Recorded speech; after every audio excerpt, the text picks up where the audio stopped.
This week, a brand new movie, several movies opened, but this one in particular came out in theaters, and it was very quiet. Companion. It didn't have a huge marketing campaign to go along with it. There wasn't a lot of talk about it with it opening up, but open it did. And right now, the critic reviews are great. As you can see right here, it's got like a 94% critic rating and a 91% audience rating with 500 verified ratings. Now, the trailers were purposefully a little bit ambiguous, I think. Mm-hmm. So we went to go see it the other night, and I got to tell you, this movie's really good.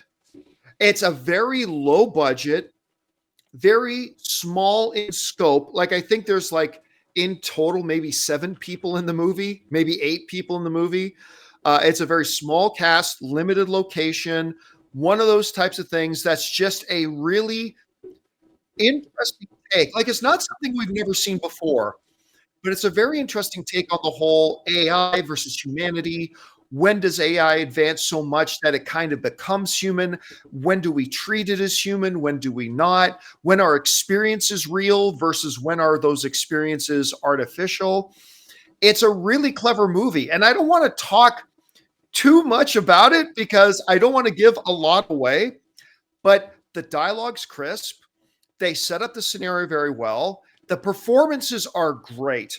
I forget the name of the actor, guys, but the guy who plays Guillermo in What We Do in the Shadows. Right. That's where I saw it. That's where I remembered it from. Yeah. So that's him. He's wonderful. I will say it's basically Guillermo. He's basically playing Guillermo in this with a few little twists, but it worked perfectly for it. Jack Quaid was wonderful. The lead girl was fantastic. She was also in Heretic. That's right. Mm-hmm. It was also in Heretic. And who was it that played the Russian? I'm looking. Sergey was Rupert Friend. Yeah. It was Rupert Friend who was playing Sergey. And, the performances are great, and that carried it. Listen, I'm going to tell you the one thing I really didn't like about the movie.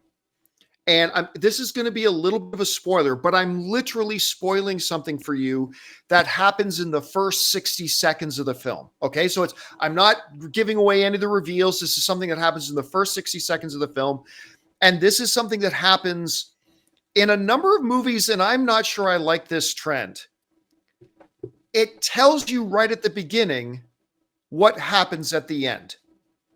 And there's a line of film. Again, I'm going to tell you one line of dialogue that's in the first minute of the film, but it's right in the first minute where she says, I had that one great, I'm paraphrasing a bit, that I have had 2 great moments, basically, when I met this guy and when I killed this guy.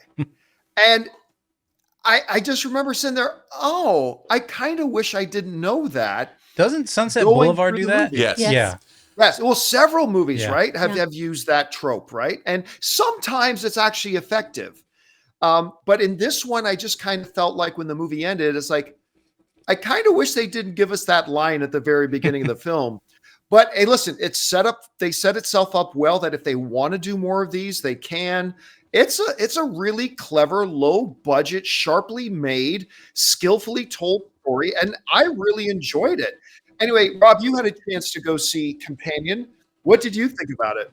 Dude, I'd read the script for this movie, and I was so excited to see it, and I absolutely loved this film. It reminded me of the late 80s, the mid to late 80s, when, like, New Line Cinema would make these bangers like Jack Shoulder's The Hidden, where they were not large budget movies. I mean, this movie, I think, cost $10 million. But the plot unfolds. It's so much fun. It's so Drew Hancock, who made this movie, who wrote and directed the film. He is, I think, a protege of Zach Krieger, who made Barbarian and who has now done Weapons for Warner Brothers. That's supposedly great. These are the kind of movies that were my bread and butter movies that I was going to into the theater. And I'm talking about this like at scale. The studios are making these $200 million movies now. They used to make movies like this, made on a budget that delivered the goods on every level. This movie is beautifully photographed. It's beautifully acted with a great cast. You had, of course, Jack Quaid, Sophie Thatcher, who I saw in a great science fiction movie called Prospect. This film is so good, but I have to say, John, boy, did the marketing department for this movie mess up. The first trailer or teaser they released was everyone's copying A24. Mm-hmm. They're all And, copying. at first, I actually, when I was watching the trailer for it, I just kind of made an assumption in the back of my mind that it was an A24 film. Yeah, the first trailer was really great. The first teaser was great, and then they spoiled it all because what this movie needed was a really clever ad campaign. They could have played upon the fact that like this girl's really worried that she's going to meet her boyfriend's friends or they don't really like her, and they could have done a complete misdirect, but no. They have to we have to tell the audience what this movie's all about. It's like, look, if you look at a movie like Long Legs, which had an incredible ad campaign, but then the movie didn't live up to it, and it made $70 million. This movie is one of the most satisfying experiences you can have in a movie theater, and it was completely let down by the marketing. This movie should have done smile numbers. It should top out of what Long Legs did, about $70 million domestic on a $10 million budget. Look, Drew Hancock is now a great visionary. I can't wait to see what he's done next. I think he's been slated to write the remake of The Faculty, which I would imagine they'll probably get him to direct too. I love this movie on every level. This is exactly why I fell in love with movies as a kid. It wasn't just big budget genre fare. It was really clever, smart. Remember, Terminator was a $6 million movie back in '84, and no one knew who James Cameron was then. This Drew Hancock is a new emerging incredible talent. I love this movie so much. Go see it. The less you know, the better. Take your friends, have a few drinks, get baked, whatever. This movie is so much fun. Thanks, Uncle Rob. I have permission to do this? Yay! I will say, I don't think I liked it quite as much as you did. Dude, I really enjoyed it. I had a very, very good time with it. Although, and again, I want to be careful not to give anything significant in the film away. As they progressed into the movie, certain things happen in it, and the characters are able to do certain things where I went, if this was a thing, how would they actually do that? Would this not be something that had been thought about? How, there was, I was willing to give it a pass because it was such a small movie.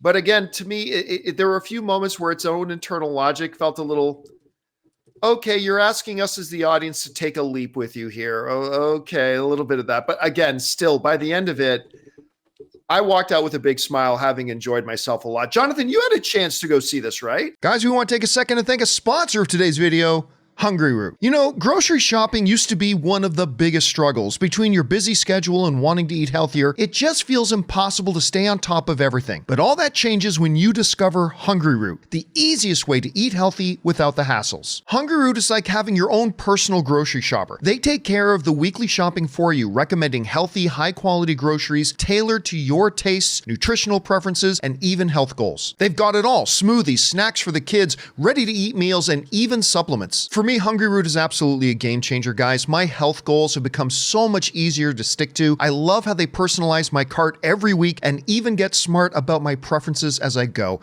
It's honestly stress-free and so simple. You're going to love Hungryroot as much as I do. Take advantage of this exclusive offer. For a limited time, get 40% off your first box, plus get a free item in every box for life. Go to hungryroot.com/Campea and use the code Campea. That's hungryroot.com/Campea, using the code Campea to get 40% off your first box and a free item of your choice for life. hungryroot.com/Campea, code Campea. Yeah, I saw it last night, actually. What did you think about it? So I think just regarding what Rob was saying about the marketing, I don't feel like it gave it away, but I was telling Rob before the show, I felt like this was going to be more of a psychological thing, and all those images that you and I, John, had even spoken about when we saw the trailers, like, this is going to be wild. People seem to be losing their mind, and they're going into this like fever dream and doing crazy. Everything that happens sort of happens for a logical reason. Like, I get why it's happening when you're watching it. So when there is, I'm not going to say what it is or whatever, but once you understand where the story's going, I was locked in. I was like, okay, this is not what my expectation was. This was a more linear story, but I'm in for it. And I really enjoyed it. I love the back and forth of the characters. I mean, it wasn't anything like the movie Clue, But in terms of like the witty banter and all that, it did kind of harken back between these characters that you really don't like. They're all kind of miscreants, and they just have this banter. And you hate them more and you more hate and more them as the more, movie but goes you're along. enjoying Okay. hating them. You know, I want to give a shout out. There's a producer, Roy Lee, who watches Roy the Lee, show, I who's a guess. friend of He's our show, produced- yeah. He's produced movies like Strange Darling, Boy Kills World, Barbarian, this.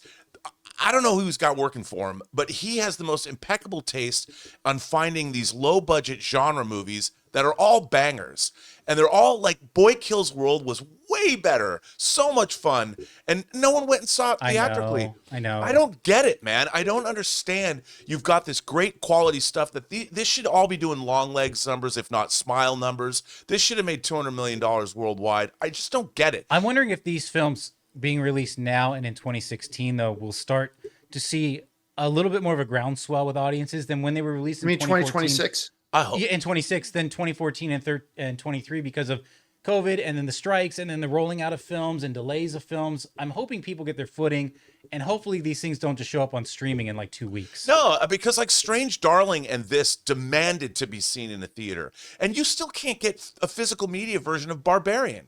Come on, Second Sight. Come on, Disney, 20th Century or 20th Studio. License this stuff out. And to your point, I mean, this is a movie that deserves an audience. And unfortunately, while it did come in second place this weekend, it came in second place with $9 million. And it deserves more than that. And this is one of those films I really hope gets some positive word of mouth going about it. This is a movie to go out and see. And you guys should definitely check it out. Question is for you guys. What did you think about Companion if you had a chance to see it? If so, what did you think about it? If not, why not? Did it just not look appealing to you? Or maybe like a lot of people, you didn't even see the marketing for it because they had a pretty small marketing budget. Whatever you guys think, jump down to the comment section below and let us know your thoughts.